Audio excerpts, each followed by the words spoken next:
ಜೀನಾಗೆ ಸಂಪಾದಕತ್ವದಲ್ಲಿ ಜಿಎನ್ಎಸ್ news ಸಾಗರ ಸುತ್ತದ ಆಚೆ ಈಚೆ ಸೋಮವಾರದ ನ್ಯೂಸ್ ಅಪ್ಡೇಟ್ಗೆ ತಮಗೆ ಸ್ವಾಗತ. ಮುಖ್ಯಾಂಶಗಳು. ಪದವಿ ಕಾಲೇಜು ಅಂಗಳದಲ್ಲಿ ನೇತಾಜಿ ಸುಭಾಷ್ ಚಂದ್ರ ಟ್ರಸ್ಟ್ನಿಂದ ವನ ಮಹೋತ್ಸವ. ಟ್ರಸ್ಟ್ ಕಾರ್ಯಚಟುವಟಿಕೆ ಶ್ಲಾಘಿಸಿದ ಮೈತ್ರಿ ಪಾಟೀಲ್ ಡಾಕ್ಟರ್ ಜಿ ಸಣ್ಣ ಹನುಮಪ್ಪ. ಸ್ವಂತ ಖರ್ಚು ಮಾಡಿ ಗಿಡ ನೆಡುತ್ತಿದ್ದೇವೆ ಎಂದು ಸುಭಾಷ್ ಕೌತಳ್ಳಿ. ಗುರುಪೂರ್ಣಿಮೆ ಅಂಗವಾಗಿ ಜುಲೈ 10ರಂದು ನಗರೇಶ್ವರ ದೇವಸ್ಥಾನದಲ್ಲಿ ವಿಷ್ಣುದೇವರಿಗೆ ಲಕ್ಷ ತುಳಸಿ ಅರ್ಚನೆ ಮಾಡಿಸುವ ಭಕ್ತಾದಿಗಳು ಮೊಬೈಲ್ ಸಂಖ್ಯೆ 9986043996ಕ್ಕೆ ಸಂಪರ್ಕಿಸಲು ಮನವಿ. ಸೇವಾ ಸಾಗರ ಬಳಗದಿಂದ ಪುಸ್ತಕ ಬಿಡುಗಡೆ. ತುರ್ತು ಪರಿಸ್ಥಿತಿ ಸೆರೆವಾಸ ಅನುಭವಿಸಿದವರಿಗೆ ಸನ್ಮಾನ. ತುರ್ತು ಪರಿಸ್ಥಿತಿ ಸಂದರ್ಭದ ಸ್ಥಿತಿಗತಿ ಕುರಿತು ದೂಗು ಲಕ್ಷ್ಮಣ್ ಅವರ ಮೌಲಿಕ ಮಾತು. ಸಾಗರದಲ್ಲಿ ಸಂಭ್ರಮದ ಮೊಹರಂ, ಭಾವೈಕ್ಯತೆ ಸಂದೇಶ ಸಾರಿದ ಮೆರವಣಿಗೆ. ಈಗ ಸುದ್ದಿಯ ವಿವರ. ಪರಿಸರ ಉಳಿಸಿ ಬೆಳೆಸುವ ಕೆಲಸ ಎಲ್ಲರೂ ಮಾಡಬೇಕು. ಫಲಾಪೇಕ್ಷೆ ಅಪೇಕ್ಷಿಸದೆ ಸ್ವಯಂ ಪ್ರೇರಿತವಾಗಿ ಪರಿಸರ ಉಳಿಸುವ ಜಾಗೃತಿ ಮೂಡಿಸುವ ಕೆಲಸವನ್ನು ಸುಭಾಷ್ ಮತ್ತವರ ತಂಡ ಅನೇಕ ವರ್ಷಗಳಿಂದ ಯಶಸ್ವಿಯಾಗಿ ಮಾಡಿಕೊಂಡು ಬರುತ್ತಿದೆ ಎಂದು ನಗರಸಭಾ ಅಧ್ಯಕ್ಷೆ ಮೈತ್ರಿ ವಿ ಪಾಟೀಲ್ ತಿಳಿಸಿದರು. ಸಾಗರದ ಸರ್ಕಾರಿ ಪ್ರಥಮ ದರ್ಜೆ ಕಾಲೇಜು ಆವರಣದಲ್ಲಿ ಸೋಮವಾರ ನೇತಾಜಿ ಸುಭಾಷ್ ಚಂದ್ರ ಬೋಸ್ ಯುವ ಟ್ರಸ್ಟ್ ವತಿಯಿಂದ ಹಮ್ಮಿಕೊಳ್ಳಲಾಗಿದ್ದ ವನ ಮಹೋತ್ಸವ ಕಾರ್ಯಕ್ರಮಕ್ಕೆ ಸಸಿ ನೆಡುವ ಮೂಲಕ ಚಾಲನೆ ನೀಡಿ ಅವರು ಮಾತನಾಡುತ್ತಿದ್ದರು. ಪ್ರಾಚಾರ್ಯ ಡಾಕ್ಟರ್ ಜಿ ಸಣ್ಣ ಹನುಮಪ್ಪ ಹಾಗೂ ಕಾರ್ಯಕ್ರಮದ ಅಧ್ಯಕ್ಷತೆ ವಹಿಸಿ ಟ್ರಸ್ಟ್ ಅಧ್ಯಕ್ಷ ಸುಭಾಷ್ ಕೌತಳ್ಳಿ ಮಾತನಾಡಿದರು. ಹೊಸನಗರ ಮೂಲೆಗದ್ದೆ ಶ್ರೀ ಅಭಿನವ ಚನ್ನಬಸವ ಸ್ವಾಮಿಗಳು ಕಾರ್ಯಕ್ರಮದ ಸಾನ್ನಿಧ್ಯ ವಹಿಸಿದ್ದರು. ನಗರಸಭಾ ಉಪಾಧ್ಯಕ್ಷೆ ಸವಿತಾ ವಾಸು, ಪ್ರಮುಖರಾದ ಎಸ್ ಬಸವರಾಜ್, ಹರೀಶ್, ಕಾಂತೇಶ್, ಅನಿಲ್ ಬರದವಳ್ಳಿ, ರಾಮಕಾಂತ್ ಇನ್ನಿತರರು ಹಾಜರಿದ್ದರು. ಒಳ್ಳೆಯ ಒಂದು ಕಾರ್ಯಕ್ರಮವನ್ನು ನಮ್ಮ ಸುಭಾಷ್ ಕೌತಳ್ಳಿ ಅವರ ತಂಡ ಮಾಡ್ತಾ ಇದೆ. ಅವರು ಈಗಾಗಲೇ ಹೇಳಿದರು, ಇಂಥ ಒಂದು ಕಾರ್ಯಕ್ರಮಗಳನ್ನು ಅವರು ಯಾವುದೇ ರೀತಿ ಯಾರಿಂದಲೂ ಕೂಡ ಫಲಾಪೇಕ್ಷೆಗಳನ್ನು ನಿರೀಕ್ಷಿಸದೆ ಸ್ವತಃ ಅವರೇ ಮಾಡ್ತಿದ್ದಾರೆ. ಇದನ್ನು ನಾವು ಕೂಡ ನೋಡಿದ್ದೀವಿ. ಈದ್ಗಾ ಮೈದಾನದಲ್ಲಿ ಗಿಡಗಳನ್ನು ನೆಟ್ಟಿದ್ದಾರೆ. ನಮ್ಮದೇ ಆದಂಥ ವಿಜಯನಗರ ಪಾರ್ಕನ್ನು ಇವತ್ತು ಹೋಗಿ ಎಲ್ಲರೂ ನೋಡ್ಕೊಂಡು ಬನ್ನಿ. ಯಾವ ರೀತಿ ಪಾರ್ಕ್ ಇದೆ ಅಂತಂದರೆ ಅಲ್ಲಿ ಹೋಗಿ ಅರ್ಧ ಗಂಟೆ ಕೂರಬೇಕು ಅನ್ನೋ ರೀತಿಯಲ್ಲಿ ಅಷ್ಟು ಚೆನ್ನಾಗಿ ಮಾಡಿದ್ದಾರೆ. ಇವರ ತಂಡಕ್ಕೆ ನಾನು ಸುಭಾಷಣ್ಣ ಮತ್ತು ಅವರ ತಂಡಕ್ಕೆ ಎಲ್ಲ ಟ್ರಸ್ಟ್ನವರಿಗೆ ನಾನು ವೈಯಕ್ತಿಕವಾಗಿ ಮತ್ತು ನಗರಸಭೆ ವತಿಯಿಂದ ಅಭಿನಂದನೆಗಳನ್ನು ಸಲ್ಲಿಸ್ತೇನೆ. ಈ ರೀತಿ ಕಾರ್ಯಕ್ರಮಗಳನ್ನು ಎಲ್ಲರೂ ಮಾಡಬೇಕು. ಗಿಡವನ್ನು ನೆಡೋದು, ಈಗ ಕೊರೋನಾ ಟೈಮಲ್ಲಿ ನೋಡಿದ್ರಿ ಆಕ್ಸಿಜನ್ನಿಗಾಗಿ ಯಾವ ರೀತಿ ಕೊರತೆ ಆಯಿತು ಅಂತ ಹೇಳಿ. ಅಂದರೆ ಈ ಗಿಡಗಳಿರೋದ್ರಿಂದ ನಮಗೆ ದಿನನಿತ್ಯದ ಆಕ್ಸಿಜನ್ನನ್ನು ನಾವು ಪಡಿಬೋದು. ಇದಕ್ಕಾಗಿ ಗಿಡಗಳನ್ನು ನೆಡಬೇಕು ಅಂತೇಳಿ. ಮತ್ತು ನರೇಂದ್ರ ಮೋದಿಜಿಯವರ ಮಹತ್ವಾಕಾಂಕ್ಷೆಯ ಯೋಜನೆ ಮಾತೆಯ ಹೆಸರಿಗೊಂದು ಗಿಡ ನೆಡಬೇಕು ಅಂತ ಹೇಳಿ ಅವರು ಕೂಡ ಕರೆಯನ್ನು ಕೊಟ್ಟಿದ್ದಾರೆ. ಎಲ್ಲರೂ ಕೂಡ ಇಲ್ಲಿರ್ತಕ್ಕಂಥವರು ತಮ್ಮ ತಾಯಿಯ ಹೆಸರಿಗೆ ಒಂದು ಗಿಡವನ್ನು ನೆಟ್ಟರೆ ಎಷ್ಟು ಗಿಡಗಳನ್ನು ನಾವು ಪೋಷಣೆ ಮಾಡಬಹುದು ಅನ್ನೋದನ್ನು, ಹಾಗಾಗಿ ನೀವು ಕೂಡ ಒಂದು ಗಿಡವನ್ನು ತಾಯಿಯ ಹೆಸರಿಗೆ ನೆಡಿ ಅಂತ ಹೇಳ್ಬಿಟ್ಟು ನಿಮ್ಮೆಲ್ಲರೂ ಇಲ್ಲಿ ನಾನು ಕೂಡ ಮನವಿ ಮಾಡ್ಕೊಳ್ತಾ ಇದ್ದೀನಿ. ಹಾಗೆ ಈ ಪ್ರಥಮ ದರ್ಜೆ ಕಾಲೇಜಿನ ಪ್ರಿನ್ಸಿಪಾಲ್ ಅವರು ಅವರೆಲ್ಲರೂ ಸೇರಿಬಿಟ್ಟು ಅವರ ಒಂದು SDMC ಅಧ್ಯಕ್ಷರು ಸದಸ್ಯರಿರ್ಬೋದು, ಶಿಕ್ಷಕರ ತಂಡ ಇರ್ಬೋದು, ಎಲ್ಲರೂ ಕೂಡ ಈ ಒಂದು ಕಾರ್ಯಕ್ರಮಕ್ಕೆ ಯಶಸ್ವಿಯಾಗಲಿ ಅಂತೇಳಿ ಸುಭಾಷ್ ಕೌತಳ್ಳಿ ಅವರು ಕೈ ಜೋಡಿಸಿದ್ದಾರೆ. ನಿಜವಾಗ್ಲೂ ಇದು ಹೆಮ್ಮೆ ಪಡುವಂಥ ವಿಷಯ. ಇಂಥ ಒಂದು ಕಾರ್ಯಕ್ರಮಗಳು ನಡೀಬೇಕು. ಈ ರೀತಿಯಾಗಿ ಗಿಡ ಮರಗಳನ್ನು ಬೆಳೆಸೋದ್ರಿಂದ ನಮ್ಮ ಪರಿಸರವನ್ನು ನಾವು ಉಳಿಸ್ಕೋಬೋದು. ಪರಿಸರ ಸ್ವಚ್ಛವಾಗಿರ್ತದೆ, ಸುಂದರವಾಗಿರ್ತದೆ. ಎಲ್ಲರೂ ಕೂಡ ಕೈ ಜೋಡಿಸ್ಬೇಕು ಅಂತ ಹೇಳ್ತಾ ಈ ರೀತಿ ಒಂದು ಗಿಡ ನೆಡೋ ಕಾರ್ಯಕ್ರಮಕ್ಕೆ ನಮ್ಮನ್ನು ಕೂಡ ಆಹ್ವಾನಿಸಿದ್ದಾರೆ. ಇದಕ್ಕಾಗಿ ನಾನು ಅವಕಾಶಕ್ಕಾಗಿ ವಂದಿಸಿ ನನ್ನ ಎರಡು ಮಾತು. ನೇತಾಜಿ ಸುಭಾಷ್ ಚಂದ್ರ ಬೋಸ್ ಅವರ ಹೆಸರಿನಲ್ಲಿ ಮಾಡಿರುವಂಥ ಟ್ರಸ್ಟ್ ವತಿಯಿಂದ ನಮ್ಮ ಕಾಲೇಜಿನಲ್ಲಿ ಹಸಿರೀಕರಣದ ಹಿನ್ನೆಲೆಯಲ್ಲಿ ನಮ್ಮ ಗ್ರೀನ್ ಕ್ಯಾಂಪಸ್ ಮಾಡಬೇಕು ಅನ್ನುವ ಉದ್ದೇಶದಿಂದ ನಾವು ಸುಭಾಷ್ ಅವರಿಗೆ ಕೇಳ್ಕೊಂಡಾಗ ಅದನ್ನು ನಾವೆಲ್ಲ ಸ್ನೇಹಿತರು ಒಪ್ಪಿ ಕಾಲೇಜಿನ ಸುತ್ತಲೂ ಹೀಗೆ ವಿದ್ಯಾರ್ಥಿಗಳಿಗೆ ಮತ್ತು ಹಕ್ಕಿ ಪಕ್ಷಿಗಳಿಗೆ ನೆರವಾಗಬೇಕು, ಅವುಗಳಿಗೆ ಹಣ್ಣು ಸಿಗಬೇಕು ಮತ್ತು ನಮಗೆ ನೆರಳಾಗಬೇಕು.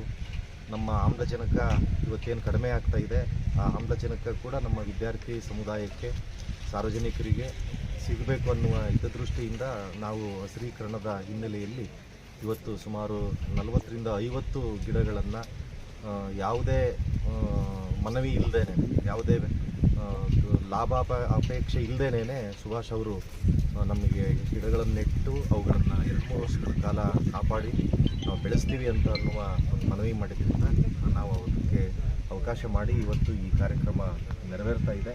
ಹಾಗಾಗಿ ಸುಭಾಷ್ ಅವರಿಗೆ ಮತ್ತು ಈ ಕಾರ್ಯಕ್ರಮಕ್ಕೆ ಬಂದಿರುವಂಥ ನಮ್ಮ ನಗರಸಭೆಯ ಸಾಗರದ ಪ್ರಥಮ ಪ್ರಜೆಯಾದ ಮೈತ್ರಿ ಪಾಟೀಲ್ ಮೇಡಮ್ ಅವರಿಗೆ ಮತ್ತು ಇಲ್ಲಿ ನಮ್ಮ ಸಹೋದ್ಯೋಗಿ ಮಿತ್ರರಿಗೆ ಮತ್ತು ಸಮುದಾಯದ ಎಲ್ಲ ಸ್ನೇಹಿತರಿಗೆ ಮತ್ತು ಟ್ರಸ್ಟ್ನ ಸದಸ್ಯರಿಗೆ ಹಾಗೆಯೇ ನಮ್ಮ ನಿವೃತ್ತ ನೌಕರ ಸಂಘದ ಸದಸ್ಯರಿಗೆ ಎಲ್ಲರಿಗೂ ಕೂಡ ನಾನು ನನ್ನ ಕಾಲೇಜಿನ ವತಿಯಿಂದ ಮತ್ತು ವೈಯಕ್ತಿಕವಾಗಿ ಅವರಿಗೆ ಧನ್ಯವಾದಗಳನ್ನು ಅರ್ಪಿಸ್ತಾ ಈ ಕಾರ್ಯ ನಿರಂತರವಾಗಿ ಸಾಗಲಿ ಮತ್ತು ಒಂದು ಸಾರ್ವಜನಿಕ ಸಂಸ್ಥೆಯಾದ ಇಲ್ಲಿಯ ಪದವಿ ಕಾಲೇಜಿನ ಅದರ ಅಭಿವೃದ್ಧಿ ಮತ್ತು ಅದರ ಶೈಕ್ಷಣಿಕ ಹಿತದೃಷ್ಟಿ ಒಂದು ಮಾದರಿಯಾಗಿ ಮಾಡುವ ಉದ್ದೇಶದಿಂದ ನಾವು ಈ ಕಾರ್ಯಕ್ರಮ ಹಮ್ಮಿಕೊಂಡಿದ್ದೀವಿ. ಇವತ್ತು ಅದಕ್ಕೆಲ್ಲರೂ ನಮ್ಮ ಸಮುದಾಯ ಮತ್ತು ಸರ್ಕಾರಿ ಸಂಸ್ಥೆಗಳು, ನಗರಸಭೆ ಸದಸ್ಯರು, ಅಧ್ಯಕ್ಷರು, ಎಲ್ಲರೂ ಸಾರ್ವಜನಿಕರು, ಉಪಾಧ್ಯಕ್ಷರು ಎಲ್ಲರೂ ನಮಸ್ಕಾರ.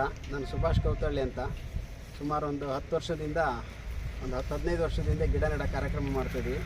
ನಮ್ಮ ಗಿಡಗಳು ಈದ್ಗಾ ಮೈದಾನ, ನೆಹರು ಮೈದಾನ, ಗೋಪಾಲ್ಗೌಡ ನಗರ, ಶ್ರೀಧರ್ ನಗರ, ಇಳಿ ರಸ್ತೆಯಲ್ಲಿ ಮತ್ತು RTO ಆಫೀಸಲ್ಲಿ ನಮ್ಮದು ಗಿಡಗಳೆಲ್ಲ ತಾವು ನೋಡ್ಬೋದು.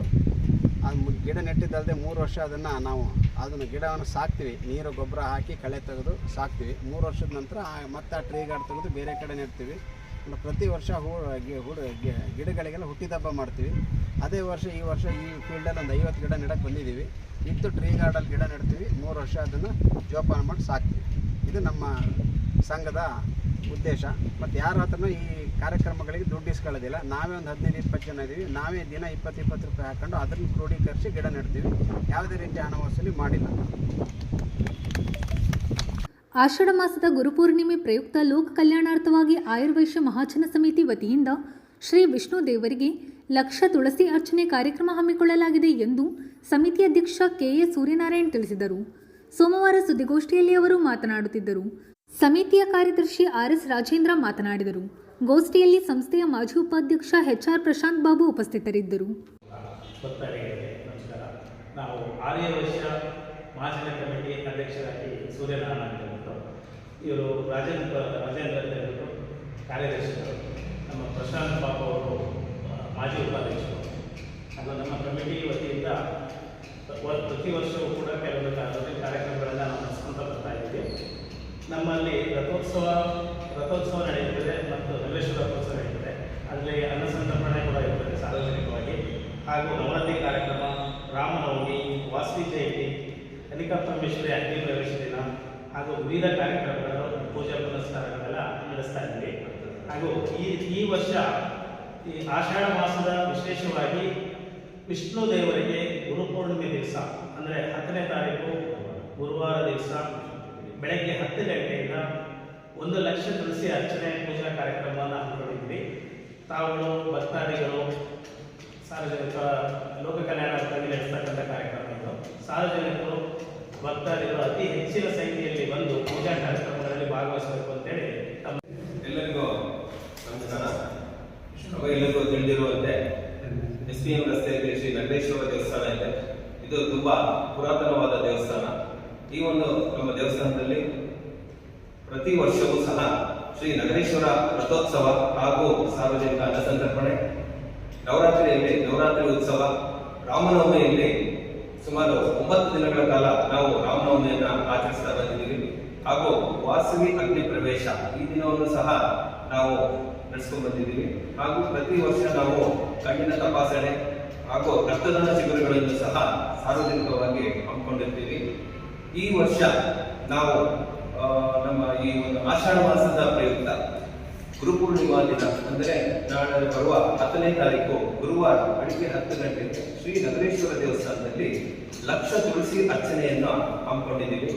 ಸಾರ್ವಜನಿಕರು, ಭಕ್ತಾದಿಗಳು ಅತಿ ಹೆಚ್ಚಿನ ಸಂಖ್ಯೆಯಲ್ಲಿ ಆಗಮಿಸಿ ಈ ಒಂದು ಕಾರ್ಯಕ್ರಮದಲ್ಲಿ ಪಾಲ್ಗೊಂಡು ದೇವರ ಕೃಪೆಗೆ ಪಾತ್ರರಾಗಬೇಕು ಅಂತ. ಪ್ರಜಾತಂತ್ರ ಸ್ವಾತಂತ್ರ್ಯದ ಕುರಿತು ಈಗ ಬಡಾಯಿ ಕೊಚ್ಚಿಕೊಳ್ಳುತ್ತಿರುವವರು, ಸಂವಿಧಾನದ ಪ್ರತಿ ಹಿಡಿದು ಆರ್ಭಟಿಸುವವರು 1975ರ ತುರ್ತು ಪರಿಸ್ಥಿತಿ ಸಂದರ್ಭದಲ್ಲಿ ಹೆದರಿ ಹೇಡಿಗಳಂತೆ ಇದ್ದರು. ಪ್ರಧಾನಿ ಇಂದಿರಾ ಗಾಂಧಿ ಅವರಿಗೆ ಪರಾಕು ಪಂಪು ಒತ್ತುವ ಬಟ್ಟಂಗಿಗಳಂತೆ ವರ್ತಿಸುತ್ತಿದ್ದರು ಎಂದು ಹಿರಿಯ ಪತ್ರಕರ್ತ ಹಾಗೂ ಅಂಕಣಕಾರ ದೂಗು ಲಕ್ಷ್ಮಣ್ ತಿಳಿಸಿದರು. ಸಾಗರದ ಸೇವಾಸಾಗರ ಶಾಲೆಯ ಅಜಿತ ಸಭಾಭವನದಲ್ಲಿ ಭಾನುವಾರ ಸೇವಾಸಾಗರ ಬಳಗದ ವತಿಯಿಂದ ಹುವೆ ಶೇಷಾದ್ರಿ ಸಂಪಾದಕತ್ವದ ಬುಗಿಲು ಮತ್ತು ದೂಗು ಲಕ್ಷ್ಮಣ್ ಅವರ ಕಾಂಗ್ರೆಸ್ ಕರಾಳಕತೆ ಕೃತಿ ಬಿಡುಗಡೆ ಕಾರ್ಯಕ್ರಮದಲ್ಲಿ ಪಾಲ್ಗೊಂಡು ಅವರು ಮಾತನಾಡುತ್ತಿದ್ದರು. ದೂಗು ಲಕ್ಷ್ಮಣ್ ಸಂಪಾದಕತ್ವದ ಕಾಂಗ್ರೆಸ್ ಕರಾಳಕತೆ ಪುಸ್ತಕ ಸೇವಾಸಾಗರ ಕಾರ್ಯದರ್ಶಿ ಗೋಪಾಲ್ ಸಿಂಗ್ ಬಿಡುಗಡೆ ಮಾಡಿದರು. ಇದೇ ಸಂದರ್ಭದಲ್ಲಿ ತುರ್ತು ಪರಿಸ್ಥಿತಿಯಲ್ಲಿ ಸೆರೆವಾಸ ಅನುಭವಿಸಿದ ಶಂಕರ್ ನಾರಾಯಣ ಭಟ್ಟ ಚಿಕ್ಕಬೆಲಗುಂಜಿ, HC ಜಗದೀಶ್, ಶ್ರೀನಿವಾಸ್ ಬೇದೂರು, ದೂಗು ಲಕ್ಷ್ಮಣ್, KG ರಾಮರಾವ್, ಕಮಲಾಕ್ಷಮ್ಮ ಕಾನ್ಗೋಡ್ ಅವರನ್ನು ಸನ್ಮಾನಿಸಲಾಯಿತು. ಯುಎಚ್ ರಾಮಪ್ಪ ಕಾರ್ಯಕ್ರಮದ ಅಧ್ಯಕ್ಷತೆ ವಹಿಸಿದ್ದರು. ವೇದಿಕೆಯಲ್ಲಿ ನಗರಸಭಾ ಸದಸ್ಯ ಟಿ.ಡಿ. ಮೇಘರಾಜ್, ಅಬಸೆ ದಿನೇಶ್ ಕುಮಾರ್ ಜೋಶಿ, ಮಾಸ ನಂಜುಂಡಸ್ವಾಮಿ, ನಾರಾಯಣಮೂರ್ತಿ ಕಾನ್ಗೋಡ್, ರಾಜೇಂದ್ರ ಕಂಡಿಕ, ಜಯ ಪೈ, ಮಹಾಬಲಗಿರಿ ಇನ್ನಿತರರು ಹಾಜರಿದ್ದರು. ಪರಮ ಭಕ್ತರಾಗಿದ್ದಂಥವ್ರನ್ನ ಕೇಳಿದ್ರು, ಸಮಾಲೋಚನೆ ಮಾಡಿದ್ರು, ಏನ್ ಮಾಡ್ಬೋದು ಈಗ ಅಂತ. ಅವರೆಲ್ಲರೂ ಹೇಳಿದ್ರು, ಇಲ್ಲ ನೀವು ಮುಂದುವರಿಬೇಕು ಮೇಡಮ್, ನೀವೇ ಅಧಿಕಾರದಲ್ಲಿರ್ಬೇಕು. ಅಧಿಕಾರದಲ್ಲಿ ಇರ್ಬೇಕಾದ್ರೆ ಏನ್ ಮಾಡ್ಬೇಕು? ಸಂವಿಧಾನದ ಒಂದು ತಿದ್ದುಪಡಿ ಮಾಡಬೇಕು. ಆ ಸಂವಿಧಾನದ ತಿದ್ದುಪಡಿ ಮಾಡಿ ರಾಷ್ಟ್ರಪತಿಯವರ ಒಂದು ಅಂಕಿತ ಹಾಕಿ ಅದನ್ನ ಕಾನೂನಾಗಿ ಸುಗ್ರೀವಾಜ್ಞೆಯಾಗಿ ಘೋಷಣೆ ಮಾಡಿದ್ರೆ ನೀವು ಮುಂದುವರಿಯಲಿಕ್ಕೆ ಸಾಧ್ಯ. ಮೊನ್ನೆ ಇತ್ತೀಚೆಗೆ ಚರ್ಚೆಗಳು ಶುರುವಾಯಿತು, ಸಮಾಜವಾದ ಮತ್ತು ಜಾತ್ಯತೀತ, ಸೋಷಿಯಲಿಸಂ ಅಂಡ್ ಸೆಕ್ಯುಲರಿಸಂ, ಆ ಪದಗಳನ್ನು ತುರುಕಿದ್ದು ಅದೇ ಸಂದರ್ಭದಲ್ಲಿ. ನಮ್ಮ ಸಂವಿಧಾನದ ಪೀಠಿಕೆಯಲ್ಲಿ ಅದೆಲ್ಲ ಪದಗಳೇ ಇರಲಿಲ್ಲ. ಅಂಬೇಡ್ಕರ್ ಅದನ್ನು ವಿರೋಧ ಮಾಡಿದ್ರು, ಅಂತ ಪದಗಳನ್ನು ತುರುಕಿದ್ರು. ಸುಮಾರು 59 ಸೆಕ್ಷನ್ಗಳನ್ನು ಬದಲಾಯಿಸಿದ್ರು. ಸಂವಿಧಾನವನ್ನ ಸಾಕಷ್ಟು ತಿರುಚಿದ್ರು. ಈಗೇನು ಸಂವಿಧಾನ ನೀವು ತಿರುಗ್ತಾ ಇದ್ದೀರಿ ಅಂತ ಬಿಜೆಪಿಯವರಿಗೆ ಕಾಂಗ್ರೆಸ್ನವರು ಆರೋಪ ಮಾಡ್ತಾರೆ. ಮೊದಲು ಸಂವಿಧಾನವನ್ನು ತಿರುಗಿದ್ದ ಅವರೇನೆ. ಈ ಎಲ್ಲ ಕೆಲಸಗಳನ್ನು ಮಾಡಿ 25ನೇ ತಾರೀಕು ಫಕ್ರುದ್ದೀನ್ ಅಲಿ ಅಹಮದ್ ಅವರು ರಾಷ್ಟ್ರಪತಿಯಾಗಿದ್ದರು. ಅವರು ಬರೀ ರಾಷ್ಟ್ರಪತಿಯಾಗಿರಲಿಲ್ಲ, ರಬ್ಬರ್ ಸ್ಟಾಂಪ್ ರಾಷ್ಟ್ರಪತಿಯಾಗಿದ್ದರು. ಪ್ರಧಾನಿಯವರು ಏನ್ ಹೇಳ್ತಾರೆ ಅದನ್ನು ಚಾಚೂ ತಪ್ಪದೆ ಕೇಳುವಂತ ಒಬ್ಬ ರಾಷ್ಟ್ರಪತಿಯವರು, ಯಾವುದೇ ವಿವೇಚನೆ ಮಾಡ್ತಿರ್ಲಿಲ್ಲ. ಅವರ ಹತ್ರ ರಾತ್ರೋರಾತ್ರಿ ಹೋಗಿ ಆ ಒಂದು ಸುಗ್ರೀವಾಜ್ಞೆಗೆ ಸಹಿ ಹಾಕಿಸಿದ್ರು, ಎಮರ್ಜೆನ್ಸಿ ಘೋಷಣೆಗೆ. ಸಾಧಾರಣವಾಗಿ ನಮಗೆ ಈ ಮಧ್ಯರಾತ್ರಿಯಿಂದ ಒಂದು ರೀತಿ ಭಯ. ನಮಗೆ ಸ್ವಾತಂತ್ರ್ಯ ಬಂದಿದ್ದು ಮಧ್ಯರಾತ್ರಿಯಲ್ಲೇ, 1947 ಆಗಸ್ಟ್ 15. ಈ ಎಮರ್ಜೆನ್ಸಿ ಬಂದಿದ್ದು ಮಧ್ಯರಾತ್ರಿಯಲ್ಲೇ.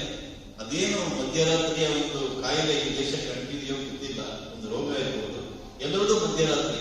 ಸಾಧಾರಣವಾಗಿ ಮಧ್ಯರಾತ್ರಿಯಲ್ಲಿ ಏನ್ ನಡೆಯುತ್ತೆ ಅಂದ್ರೆ ಬೆಂಗಳೂರಿನಲ್ಲಿ ಅಂತ ಕಡೆಗಳಲ್ಲಿ, ಬೆಂಗಳೂರು ಉತ್ತರದಲ್ಲಿ, ದಕ್ಷಿಣದಲ್ಲಿ ಇಲ್ಲ, ಉತ್ತರದಲ್ಲಿ ಮಧ್ಯರಾತ್ರಿ ಸಮಯದಲ್ಲಿ ಈ ದಕ್ಷಿಣ ಆಫ್ರಿಕಾದ ಕಾಲೇಜು ಬಂದಿರುವಂತಹ ಹುಡುಗರು ಅವರು ಗಲಾಟೆ, ದಾಂಧಲೆ, ಇನ್ಯಾವುದೋ ದರೋಡೆ, ಈ ತರದೆಲ್ಲ ನಡೀತಾ ಇದೆ. ಹಾಗೆ ಎಮರ್ಜೆನ್ಸಿ ಬಂದಿದ್ದು ಮಧ್ಯರಾತ್ರಿ. ಪ್ರಕೃತಿನ ಅಲ್ಲಿ ಸಹಿ ಮಾಡಿದ್ರು, ರಾತ್ರೋರಾತ್ರಿ ಘೋಷಣೆ ಆಯಿತು.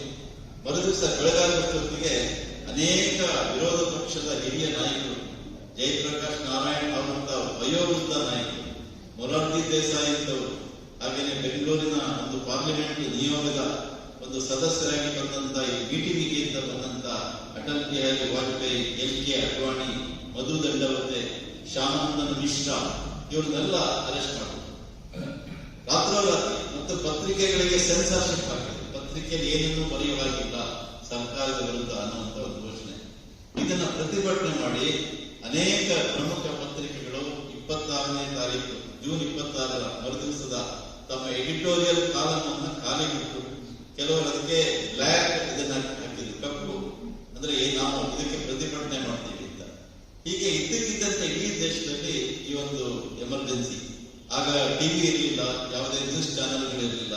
ಆಗಿದ್ದು ಆಲ್ ಇಂಡಿಯಾ ರೇಡಿಯೋ, AIR, ಅದೊಂದು ಮಾತ್ರ ಇತ್ತು, ಆಕಾಶವಾಣಿ. ಆದರೆ ಅವತ್ತಿನಿಂದ ಅದು ಆಲ್ ಇಂಡಿಯಾ ರೇಡಿಯೋ ಬದಲಾಗಿ ಆಲ್ ಇಂದಿರಾ ರೇಡಿಯೋ ಆಗಿ ಬದಲಾವಣೆ ಆಯಿತು. ಎಲ್ಲ ಇಂದಿರಾ ಗಾಂಧಿ ಸುದ್ದಿ ಮಾತ್ರ ಅದರಲ್ಲಿ ಬಿತ್ತರ ಆಗ್ತಾ ಇತ್ತು. ಇಂಡಿಯಾದ ಸುದ್ದಿಯಾಗಲಿ, ಭಾರತದ ಸುದ್ದಿಯಾಗಲಿ ಅದರಲ್ಲಿ ಬರ್ತಾ ಇತ್ತು. ಇನ್ನೊಬ್ಬರು ಕಾಂಗ್ರೆಸ್ ಅಧ್ಯಕ್ಷರು DK ಬರುವ ಅಂತ, ಅವ್ರು ಇನ್ನೊಂದು ಹೊಸ ಒಂದು ಸ್ಲೋಗನ್ ಅನ್ನು ಹಾಕಿದ್ರು. ಅದೇನಂದ್ರೆ India is Indira and Indira is India. India ಅಂದ್ರೆ ಇಂದಿರಾ, ಇಂದಿರಾ ಅಂದ್ರೆ ಇಂಡಿಯಾ ಅಂತ ಒಂದು ಹೊಸ ಸ್ಲೋಗನ್.